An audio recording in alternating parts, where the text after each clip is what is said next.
რას დავდივით, იმაზე რაც ვაკეთებ და იმაზე მოკლედ დროში. შეიძლება მართლაც ევროპაც გავავოცოთ. Поздравляю весь личный состав. კარგი მანევრია ძალიან. იაპონიაში გადაცემდა.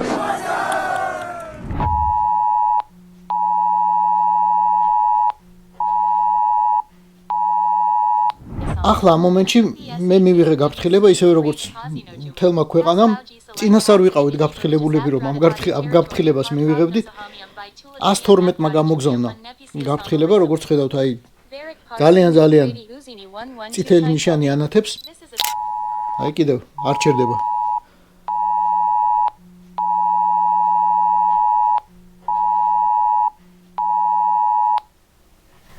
TRAUKSMES Serenu Carbod. Valst Jugend Sesivas Unglabsanas Dienest Sodian Visa Latvaja no PL. ეს გაფრთხილება გვეუბნება რომ არაფერი არ უნდა გავაკეთოთ. მაგრამ უნდა მოვემზადოთ, უნდა ვივარჯიშოთ რომ ასეთი რამ კიდევ შეიძლება მოხდეს და ასეთი რამ რეალურად შეიძლება მოხდეს. ეს არის ქსელური შეტყობინება, სისტემური შეტყობინება თქვენთვის, იმისთვის რომ გააქტიურებულია გარე გაფრთხილება. და ამ ხმაზე და ამ მოქმედებაზე არაფერი მოიმოქმედოთ. ეს მოდის ლატვიურად და მოდის ინგლისურად. ყველა ტელეფონზე, რომელიც კი ამ ქვეყანაში არის რეგისტრირებული.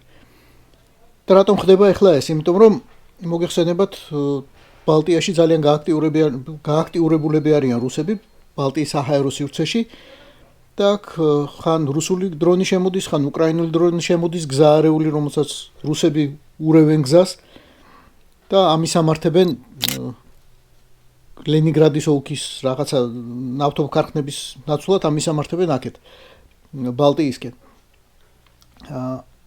რამდენიმე ინციდენტი იყო უკვე საბედნიეროდ მსხვერპლი ჯერ არ ყოფილა, მაგრამ დრონია, რომელსაც ასაფეთქებელი ნივთიერება აქვს და ყოველთვის შეიძლება რაღაც უბედურება მოხდეს, ამიტომ ბალტიის ქვეყნებმა დანერგეს ასეთი სასწავლო შეტყობინებები, სასწავლო განგაშები. და ეს ახლა თქვენს თვალწინ განხორციელდა ეს სასწავლო განგაში. კიდევ ერთხელ, ამის შესახებ ჩვენ ყველანი გაფრთხილებულები ვიყავით, რომ დღეს დილის 10 საათზე განგაში იქნებოდა, ცოტა ადრე კი მოვიდეთ, მართლა რო გითხრათ, 3 წუთით ადრე მოვიდეთ, მაგრამ ლატვიელებისთვის ეს ნორმალურია, 5 წუთით ადრე თუ არ მიხვედი სადმე, უკვე დაგვიანებულად ითვლები. ამიტომ როგორც ჩანს, განგაშიც დადგენილზე ადრე გამოაცხადეს. მაგრამ არ აუშვებს. ფაქტია, რომ ქვეყანა, რომელიც ნატოშია და ქვეყანა, რომელიც ევროკავშირშია, ეს ქვეყანა მუდმივად ემზადება ომისთვის. აქედან დაახლოებით 6 კილომეტრში არის განლაგებული სამხედრო ბაზა, ლატვიური სამხედრო ბაზა, რომელზეც 9 წლის წინ განლაგდა ნატოს ძალები. იქ ახლა არის 8 თუ 9 ქვეყნის წარმომადგენლობა, ანუ რეალურად ბატალიონები, ასეულები და ასე შემდეგ და ასე შემდეგ. უახლოეს მომავალში ეს ბაზა ამ ნატოს ძალები მხოლოდ ამ ბაზაზე მიაღწევს ბრიგადის ოდენობას, ანუ 5000 გადააჭარბებს. იქ არის ტანკები, არის ვერტფრენები, არის ჯავშან ტექნიკა, იქ არიან კანადელები, შვედები, ჩეხები არიან, პოლონელები არიან, 8 თუ 9 ქვეყანაა ნატოს. რატომ აკეთებენ ამას? ამას აკეთებენ იმისთვის, რომ რუსმა იცოდეს, თუ კი დაარტყავს ამ ქვეყანას, იგი ერთდროულად დაარტყავს ნატოს 8 თუ 9 ქვეყანას. და ეს არის აი ძირითადი შეტყობინება, ძირითადი განგაში, რომელიც ჩაერთო ამ ქალაქებში. უბრალოდ მინდა მოусმინოთ.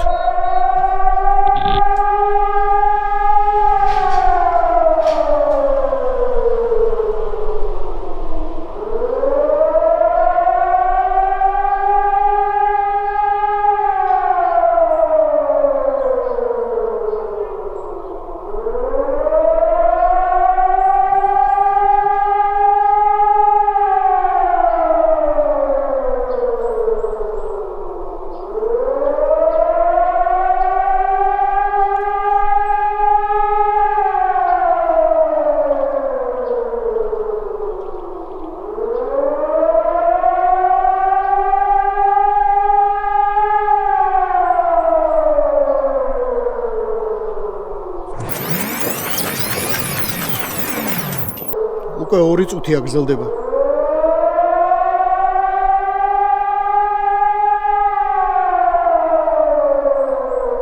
და ჯერ არ ჩერდება.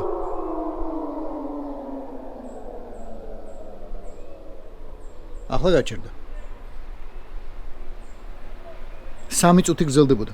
3 წუთი გრძელდებოდა საჰაერო განგაში და 3 წუთი როცა ასე ყვირის ყველა ქალაქში და პრაქტიკულად ყველა სოფელში უნდა მიხვდე რომ მართლა რაღაცა ხდება.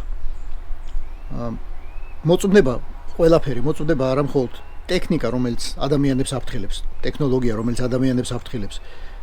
მოწმდება მუნიციპალური სამსახურები, რამდენად არიან მზად ადამიანების გასაფრთხილებლად თუ კი თქო ტექნიკა უღალატებს, რამდენად არიან თვითონ ადამიანები მზად. იმისთვის რომ იპოვონ თავშესაფარი და შეაფარონ თავი, როცა რაღაცა ხდება. თავშესაფრი დღეისათვის უზრუნველყოფილია ლატვიის მოსახლეობის 25%. თავშესაფარში იგულისხმება არა უბრალოდ სარდაფი, არამედ მოწყობილი სარდაფი და მოწყობილი ბუნკერი.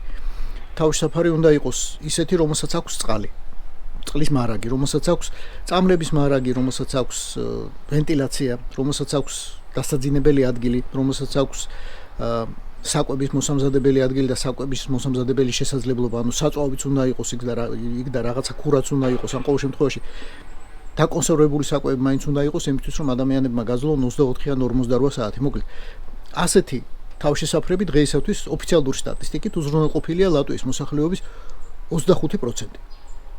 დანარჩენებს ასეთი თავშესაფარი არ აქვს და ეს არის პრობლემა. ამას ხელისუფლება თulis პრობლემად. ახლა უბრალოდ მინდა დაფიქრდეთ, საქართველოს მოსახლეობის რა პროცენტია უზრუნველყოფილი ასეთი თავშესაფრით? ან თუნდაც უფრო ფარჩაკული თავშესაფრით. რამდენს აფრთხილებენ ასე თვეში ერთხელ თუ წელიწადში ერთხელ, რამდენს უტარებენ ასეთ განგაშს, სასწავლო განგაშს, ამაზე აღარ ვლაპარაკობ, მაგრამ რამდენს აქვს თავშესაფარი საქართველოში, თუნდაც თბილისში. ქვეყანაში, რომელიც სულ იძახის და სულ თავს იშინებს, რომ აგერ ჩემთან 30 კილომეტრში რუსი დგას, ამ ქვეყანაში თავშესაფარი რამდენს აქვს? უბრალოდ დაფიქრდით ამაზე, დაფიქრდით ხელისუფლების პასუხისმგებლობაზე. რის გაკეთება სჭირდება ხელისუფლებას? რის გაკეთება ევალება ხელისუფლებას და რას არ აკეთებს ხელისუფლება? მაშინ როდესაც გეუბნება და მუდმივად ომით გაშინებთ. მაშინ როდესაც გეუბნებათ რომ აი მე თუ ამას გავაკეთებ, მე თუ ემბარგოს გამოვაცხადებ, მე თუ სიტყვას ვიტყვი რაღაცას, მე თუ გაეროში რაღაცას მხარს დაუჭერ, მე თუ ევროკავშირის ფორმატით რაღაცას მხარს დაუჭერ, მე აუცილებლად ამისთვის დავიჯები და თქვენ დაიჯებით, თქვენ აი დაგარტყამთ რუსეთი. ხელისუფლება თვითონ რამდენად ემზადება ომისთვის. კიდევ ერთხელ ეს ნატოს ქვეყანა, ევროკავშირის ქვეყანა მუდმივად ემზადება თავდასხმისთვის, რუსების თავდასხმისთვის. მუდმივად ემზადება რომ შეიძლება გახდეს რუსების თავდასხმის მსხვერპლი, იმიტომ რომ ძალიან კარგად ესმის რას ნიშნავს რუსეთის მეზობლობა. მიუხედავად იმისა, რომ ლატვიის ტერიტორია ახლა აღიარებული ტერიტორია ოკუპირებული არ არის, თუმცა 1940 წლის შემდეგ არის ერთი რაიონი ოკუპირებული, მაგრამ გაეროს მიერ აღიარებულ საზღვრებში ლატვია დღეს ოკუპირებული არ არის. ლატვია და ნებისმიერი ქვეყანა, რომელიც ესაზღვრება რუსეთს, ნებისმიერი ნატოსა და ევროკავშირის ქვეყანა ემზადება უარესისთვის. უბრალოდ კითხეთ საკუთარ ხელისუფლებას, როდესაც მიგიწვდებათ ხმა, სადაც იპოვით. რას აკეთებს საქართველოს ხელისუფლება? იმისთვის რომ თავიანთი მოქალაქეები, თავიანთი მაცხოვრებლები, თავიანთი ამომრჩეველი ბოლო-ბოლო, კაი, მარტო 50 შემომხაზველი, ისინი იყვნენ უფრო დაცულები და უფრო უსაფრთხოდ. უბრალოდ კითხეთ. თენგიზ გოგოტიშვილი, ლატვიიდან. რას დავიდით? იმაზე მეც ვაკეთებ და იმაზე მოკლედ დროში. შეიძლება მართლაც ევროპაც გავაუწყო. Поздравляю весь личный состав. კარგი მანევრია ძალიან. Я помню, очень гадаться.